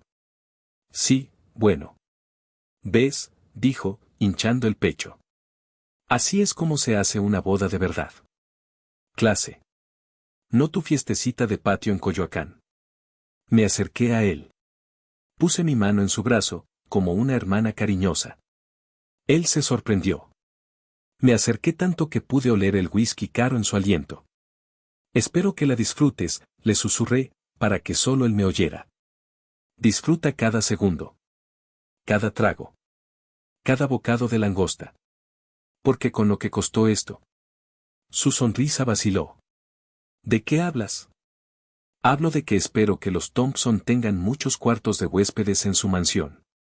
Porque cuando regreses a la Ciudad de México, mamá y papá van a necesitar un lugar donde quedarse. Dals mi parte del sofá, ¿quieres? Vi el color desaparecer de su cara. El bronceado falso no pudo ocultar su palidez. Tú no. Mamá dijo que estabas bromeando, tartamudeó. Yo no bromeo, Fabricio. Nunca, le sonreí. Le di una palmada en su caro traje de lino. Que tengas una hermosa luna de miel, hermanito. Te la mereces. Me di la vuelta y tomé la mano de Tadeo, dejándolo paralizado junto a la fuente de chocolate. Te amo, me susurró Tadeo al oído. Yo también, le dije. Y nos fuimos a tomar una piña colada. El día 30 llegó. Como una sentencia. La venta se había cerrado oficialmente 2 días antes. El dinero, una cantidad que me hacía temblar, una cantidad que cambiaba mi vida, estaba seguro en una nueva cuenta de banco que Beatriz me había ayudado a abrir. La casa, legalmente, ya no era mía. Era de Montes Ferrer. Pero mis padres no se habían ido. Por supuesto que no. Habían pasado las últimas 2 semanas, desde la boda, bombardeándome. Fabricio llamó, histérico, desde Cancún. Mis padres alternaban entre súplicas llorosas y amenazas de demandarme por fraude y abuso de confianza. Seguramente pensaron que yo estaba jugando. Que era un farol. Que al final, la hija buena se acobardaría. Subestimaron a la mujer que habían creado. Llegué a Las Flores 123 a las 10 de la mañana. El sol pegaba fuerte. No fui sola. Beatriz me había insistido, casi obligado, a llevar a la fuerza pública. Es protocolo, Citlali. No es para atacarlos, es para mantener la paz y ser testigos oficiales de la entrega-recepción. Junto a ellos, venía un equipo de mudanza que yo había contratado y pagado por adelantado. Tadeo, por supuesto, estaba a mi lado, su mano firme en la parte baja de mi espalda. La escena fue patética. Estaban en el porche. La puerta principal, abierta. Rodeados de algunas cajas de cartón mal cerradas, bolsas de basura negras llenas de ropa y un par de muebles viejos que seguro no cabían en el auto de Fabricio. Marta estaba sentada en los escalones, llorando desconsoladamente en un pañuelo. Antonio estaba de pie, temblando de rabia, su rostro de un color rojo congestionado que me preocupó por un segundo. «¿Te atreviste a venir?», me gritó en cuanto me vio bajar del auto de Tadeo. «Desgraciada. Traes a la policía. Y llamas a la policía para sacar a tus propios padres de su casa». «Se les dio un aviso de 30 días, papá», dije, manteniéndome detrás de Tadeo y los dos oficiales. «El plazo venció hoy a las 9. La casa ya no es suya. Legalmente, están invadiendo propiedad privada. Esta es mi casa. Yo la construí con el sudor de mi frente», mintió él, golpeándose el pecho. «El abuelo la construyó. Mi padre solo la dejó de caer». «Citlali, por el amor de Dios», sollozó Marta, corriendo hacia mí, tratando de abrazarme. Los oficiales, con calma, la detuvieron. «No nos hagas esto. Somos tus padres. Te dimos la vida. Te dimos todo». «Me dieron la vida, sí», dije, y esta vez mi voz se quebró. Pero no de tristeza. De una furia acumulada de 28 años. Pero nunca me trataron como si la mereciera. «Te dimos todo», rugió Antonio. «Todo. Educación, comida, un techo sobre tu cabeza». «No», lo corregí, y las lágrimas ahora sí caían por mi rostro. Lágrimas de rabia. Se lo dieron todo a él. A Fabricio. A mí me dieron las obras. A mí me dieron la obligación de ser perfecta mientras él podía fallar. A mí me dieron sus sermones, y a él su dinero. A mí me dieron sus golpes, y a él sus aplausos. Y hace 30 días, en mi puta fiesta de compromiso, me diste una copa de vino en la cara. Se quedaron callados. El recuerdo, tan vívido, tan público, lo silenció. Me limpié las lágrimas. «El equipo de mudanza», dije, señalando el camión. «Llevará sus cosas a una bodega de almacenamiento en la Portales. Pagué por 3 meses. Después de eso, es su problema. Fabricio puede venir a recogerlos. Supongo que ya regresó de su luna de miel». «No puedes dejarnos en la calle», gritó Marta, su llanto volviéndose un chillido. «Somos gente decente». Me detuve, justo antes de subir al auto. Me di la vuelta. «Ya lo hicieron ustedes conmigo», le dije, mi voz un susurro. «Emocionalmente, me dejaron en la calle toda mi vida. Esto es solo la mudanza». Subí al auto. Tadeo subió a mi lado. Mientras nos alejábamos, vi por el espejo retrovisor cómo el equipo de mudanza, profesionalmente, empezaba a sacar los muebles del porche. La figura de mi padre, reflejada en el cristal, era la de un hombre viejo, derrotado y furioso. La de mi madre, un bulto en los escalones. No sentí victoria. No sentí felicidad. Sentí un vacío helado. Profundo. Absoluto. En ese momento, lo entendí. Ya no tenía familia. Oficialmente, era huérfana. Y lloré todo el camino a casa de Tadeo. Lloré por la niña de 10 años a la que culparon por el jarrón. Lloré por la joven de 28 a la que bañaron en vino. Lloré porque la justicia, a veces, duele tanto como la herida. Porque para sanar, primero tuve que amputar. Pasaron 3 meses. 3 meses de un silencio extraño, casi ensordecedor. La venta de la casa se concretó sin más problemas. Montes Ferrer empezó la demolición casi de inmediato. El dinero estaba en el banco, una suma que me daba vértigo mirar, una suma que gritaba libertad. Tadeo y yo seguimos adelante. Usamos una pequeña parte de ese dinero para dar el enganche de un departamento nuevo, uno mucho más grande, en una colonia que nos gustaba a los dos. Un lugar nuestro, desde cero. Y decidimos casarnos. Pero la idea de una fiesta, de un vestido blanco, de un salón, me daba náuseas. ¿Y si solo, lo hacemos?, le dije una tarde, mientras desempacábamos cajas. ¿Hacer qué?, preguntó él, cubierto de cinta adhesiva. Casarnos. Mañana. Él sonrió. ¿En serio? Sí. Estoy harta de planear. Solo quiero ser tu esposa. Al día siguiente, un martes por la tarde, nos casamos en el registro civil de la colonia. No hubo fiesta. No hubo invitados, excepto los padres de Tadeo, don Javier y doña Luisa, y mis dos mejores amigas como testigos. Fue perfecto. Me puse un vestido verde sencillo. Tadeo usó pantalones de vestir y una camisa limpia. Lloramos cuando dijimos nuestros votos. Don Javier nos tomó fotos con su celular. Y después, los 6, nos fuimos a comer a un pequeño restaurante italiano de la esquina, bebimos vino barato y reímos hasta que nos dolió el estómago. Esa noche, acostada junto a mi esposo, me sentí, por primera vez en mi vida, completamente en paz. Parte de una familia real. La vida empezó a tomar un ritmo tranquilo. Desempacar, decorar, pelear por dónde poner el sillón. Normalidad. Y entonces, llegó la carta. La encontré un lunes por la mañana en el buzón de nuestro nuevo edificio. No tenía remitente. Solo la dirección, Citlali y Tadeo, escrita con la caligrafía temblorosa y elegante de mi madre. Mi corazón se detuvo. La dejé sobre la barra de la cocina. Ahí se quedó. 2 días. No podía abrirla. No podía. Quémala, me dijo Tadeo esa noche. No la leas. No necesitas ese veneno en nuestra casa nueva. No, le dije, aunque me moría de miedo. Necesito leerla. Necesito que sea la última vez. Necesito saber que no han cambiado, para no sentirme culpable. Finalmente, el miércoles por la noche, con Tadeo a mi lado preparándome un té, la abrí. Mis manos temblaban. No era una disculpa. En el fondo, sabía que no lo sería.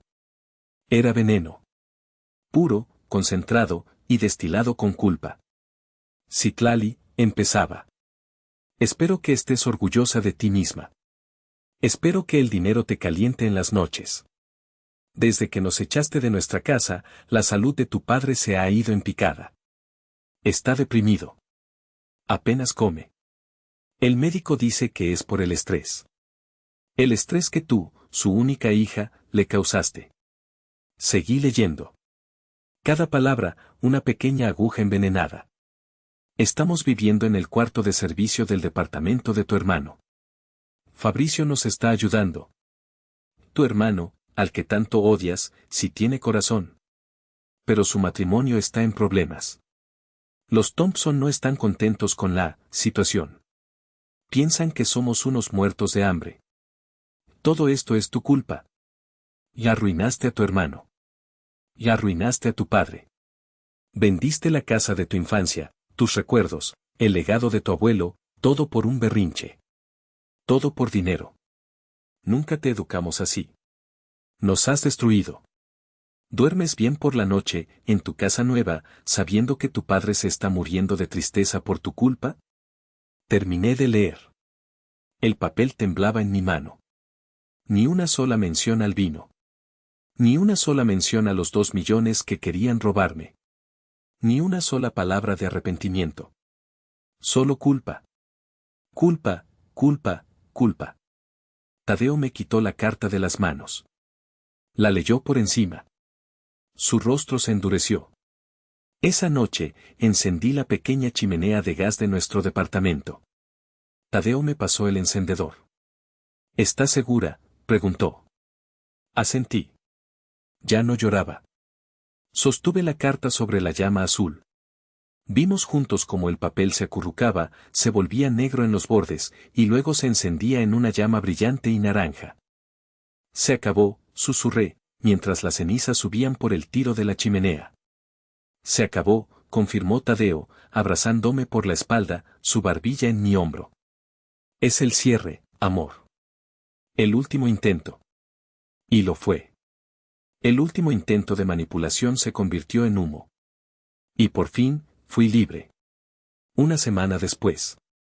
Como si el universo hubiera estado esperando a que yo cerrara esa puerta, a que quemara el último puente, sonó mi teléfono.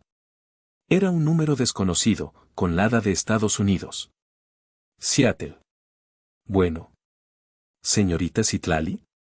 ¿Citlali Rivas? Sí, habla ella. Señorita Citlali, habla Gregorio Montes, de Montes Ferrer Development. Mi corazón dio un vuelco. El señor Montes. El director general. El dueño del consorcio que había comprado la casa. Me imaginé lo peor. ¿Un problema legal? ¿Un error en los papeles? Señor Montes, qué sorpresa. ¿Hay algún problema con la propiedad? Creí que todo estaba en orden. Escuché una risa amable, profunda, al otro lado de la línea. Para nada, señorita. Al contrario. Todo perfecto. La demolición va viento en popa. No, la llamaba por algo completamente diferente. Verá, yo no estuve directamente involucrado en la transacción de su casa, mi equipo legal de la Ciudad de México se encargó. Pero el nombre. Citlali Rivas. Me sonó increíblemente familiar. Familiar. Sí. Hace unos 6, 7 años. Yo fui mentor de un programa de becarios de excelencia en el TEC de Monterrey. Usted estaba en mi grupo. ¿Me recuerda? La imagen me golpeó como un rayo. Un hombre alto, de cabello canoso, impecablemente vestido, que nos dio una clase magistral sobre finanzas de riesgo. Claro. Don Gregorio. Usted me dio mi primera. Su primera, en un proyecto de finanzas de riesgo, completó él, riendo. Lo recuerdo perfectamente.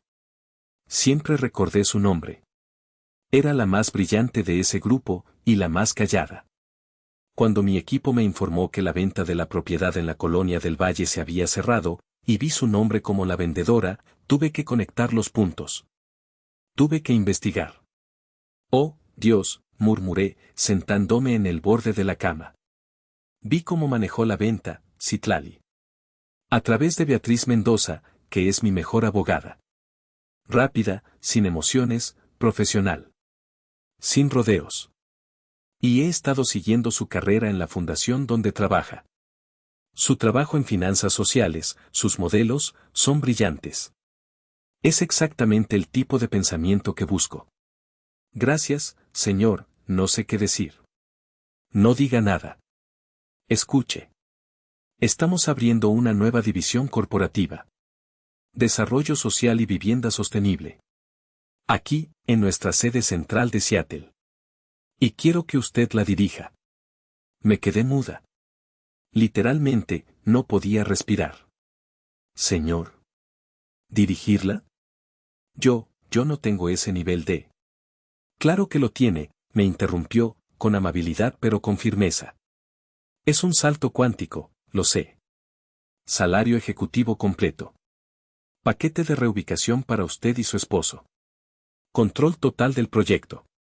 Y la oportunidad de construir algo desde cero, algo que realmente ayude a la gente, con un presupuesto casi ilimitado. ¿Qué me dice, Citlali? Sigue teniendo esa chispa que vi en el TEC. Miré a Tadeo, que estaba en la puerta de la recámara, mirándome con los ojos abiertos como platos, tratando de entender mi shock. Pensé en mi vida en la Ciudad de México. En las cenizas de la carta de mi madre. En la sombra de mi familia. En el miedo de encontrar melos en el supermercado. Y luego pensé en Seattle. Aire limpio. Lluvia. Un lugar donde nadie sabía mi nombre. Donde nadie me conocía como la hija de o la hermana de. Señor Montes, dije, y mi voz ya no era la de la niña asustada. Era la voz de la mujer que había vendido una casa y había quemado una carta. Acepto. ¿Cuándo empiezo? Esa es la Citlali que recuerdo, rió él. Bienvenida a bordo. Esa noche, Tadeo y yo no vimos Netflix. No buscamos muebles. Buscamos vuelos a Seattle.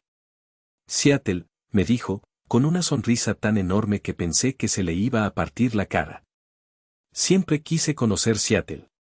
Dicen que el café es increíble. Hagamos las maletas, esposo mío, le dije, besándolo. Nos vamos a empezar de cero. Un nuevo comienzo. Lejos de las ruinas. Lejos del veneno. Solo Citlali. Y Tadeo. Nuestra familia. Pasó un año. Un año que pareció un suspiro y una década al mismo tiempo. Seattle fue un renacimiento. El aire limpio y frío, la lluvia constante, la cultura del café, todo era nuevo. Tadeo, siendo el genio que es, encontró un trabajo increíble como ingeniero de software en una gran tecnológica en menos de un mes. Y yo estaba prosperando. El trabajo en Montes Ferrer era demandante, brutal, pero increíblemente gratificante. Don Gregorio me dio carta blanca. Creé una división desde cero. Mi división, Renacer Sostenible, creó un modelo de financiamiento para viviendas de bajo costo que estaba revolucionando la industria. Estaba trabajando 12 horas al día, pero por primera vez en mi vida llegaba a casa agotada pero feliz. Plena. Y entonces, un año después de mi partida, me invitaron de regreso a la Ciudad de México. Una conferencia masiva de mujeres en el liderazgo, en el Auditorio Nacional. Querían que yo fuera la oradora principal. La raíz sin estar de las finanzas sociales. Regresar fue extraño. Tadeo vino conmigo. El aire de la ciudad se sentía pesado, cargado de fantasmas. El olor a contaminación y a comida callejera me trajo una ola de nostalgia y, también, de ansiedad. Pero yo ya no era la misma mujer que se había ido un año antes, con la cola entre las patas. La noche de la conferencia, el auditorio estaba lleno. 10.000 personas. Me paré detrás del escenario, bajo las luces brillantes, y por un momento, vi el salón de mi fiesta de compromiso. Vi los ojos juzgándome. Vi el vestido manchado. Mi corazón empezó a latir con fuerza. Tadeo me tomó la mano.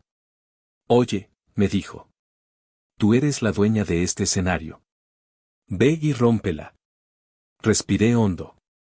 Salí. Y hablé. Conté mi historia. No di nombres. No di detalles escabrosos como el vino. Pero hablé de la verdad. Buenas noches, empecé. Hoy quiero hablarles sobre un tipo de deuda que no aparece en los libros de contabilidad. La deuda emocional. Y quiero hablarles del tipo de bancarrota más peligrosa, la bancarrota familiar. Hablé sobre la traición generacional. Sobre crecer en una familia donde el amor no es incondicional, sino una transacción. Donde te enseñan que la familia es primero, pero lo que realmente quieren decir es tú eres la última.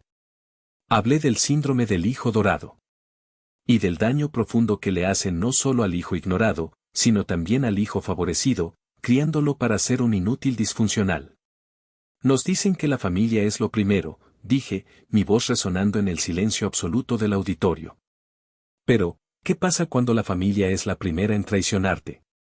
¿Qué pasa cuando las personas que se supone deben construirte, son las primeras en intentar destruirte? ¿Qué haces cuando la mano que se supone debe alimentarte, es la que te exige tu comida? Hablé de la culpa. De la manipulación. De cómo usan el amor como un arma, y la sangre como una cadena. Y hablé de la decisión más difícil de todas, elegirte a ti misma, aunque signifique caminar completamente sola. Romper esos lazos no es un acto de traición, concluí, mi voz firme. Es un acto de supervivencia. Es un acto de autopreservación. No dejen que nadie les diga lo contrario. Construyan su propia familia. Elijan a su tribu. Y nunca, jamás, pidan perdón por salvar su propia vida. Gracias. Cuando terminé, hubo un segundo de silencio atronador. Y luego, un estruendo. El auditorio entero se puso de pie. Aplaudían, lloraban. Miles de mujeres, y hombres, de pie, aplaudiendo. Más tarde, cuando me dirigía al elevador, agotada pero temblando de adrenalina, una joven, de unos 20 años, me detuvo. Disculpa, dijo, sus ojos rojos de llorar. Disculpa, sé que estás ocupada, pero, lo que dijiste. Espero que te haya servido, le sonreí, cansada. No, dijo ella, negando con la cabeza, las lágrimas volviendo a brotar. No me sirvió. Me salvó. Te lo juro, me salvó. ¿Qué quieres decir? Mi familia, me obligaron a usar todos mis ahorros, mi herencia de mi abuela, para pagar la deuda de juego de mi hermano. Y yo creí que era mi culpa. Creí que yo era la mala por dudar. Pensé en cosas malas. Pero escucharte esta noche, ahora sé que no estoy loca. Y sé que no estoy sola. La abracé. La abracé fuerte, sintiendo sus sollozos contra mi hombro. No estás sola, le susurré. Te lo prometo. No estás sola. Y en ese abrazo, entendí el propósito de mi dolor. Ya no era solo mío. Se había convertido en la fuerza de alguien más. Al día siguiente, horas antes de tomar nuestro vuelo de regreso a Seattle, le pedí al taxi que tomara un desvío. ¿A dónde vamos?, preguntó Tadeo. El aeropuerto está para el otro lado. Lo sé. Solo, necesito ver algo. Cierra el círculo. Le pedí al chofer que se detuviera en la esquina de las Flores, en la colonia del Valle. La calle estaba irreconocible. Donde antes estaba la vieja casa de mi abuelo, despintada, con el jardín seco por el descuido de mis padres, ahora se levantaba un edificio impresionante. Moderno, de cristal ahumado y acero, con jardines verticales y un diseño elegante. El nuevo complejo de usos mixtos de Montes Ferrer. Me bajé del auto. Tadeo se bajó conmigo. Era impresionante. Y extrañamente, no sentí nostalgia. No sentí tristeza. Sentí progreso. Y mientras estaba allí, parada en la acera, mirando el edificio, escuché mi nombre. Una voz que no había oído en un año. ¿Citlali? Me di la vuelta. Era Fabricio. Casi no lo reconocí. El hijo dorado estaba apagado. Estaba demacrado, mucho más delgado, con ojeras profundas y una barba de 3 días. Llevaba el uniforme de una tienda de conveniencia de la esquina. Un chaleco rojo sobre una camisa blanca percudida. Fabricio, dije, asintiendo, sin moverme. Sus ojos recorrieron mi ropa. Mi traje sastre de buena calidad. El auto con chofer que nos esperaba. Mi esposo, Tadeo, parado a mi lado, sano y fuerte. Su rostro se contrajo en una mueca de resentimiento puro. Así que es verdad, murmuró, su voz rasposa.